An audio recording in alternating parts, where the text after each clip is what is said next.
কিরে মঙ্কু, শুয়ে আছিস কেন? নেমন্তন্ন বাড়ি যাবি না? আরে চুপচাপ ঘরে ঘুমড়ে থাকলে জীবনে সোশ্যাল হবি না। মানে খিস্তি মারছিস নাকি? সাহস তো তোর কম না? আরে ডিপ নিঃশ্বাস নিয়ে চেষ্টা করলে বলতে পারবি মনে হয়। কি বলতে চাইছিস? কিছুই তো চাই বুঝছি না। তাড়াতাড়ি না বলে ফেল তো, আর ধৈর্য থাকছে না।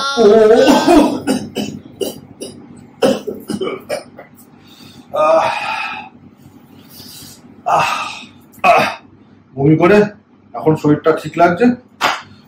এবার নিমন্ত্রণে যাবো, পরিষ্কারটা দিস করে।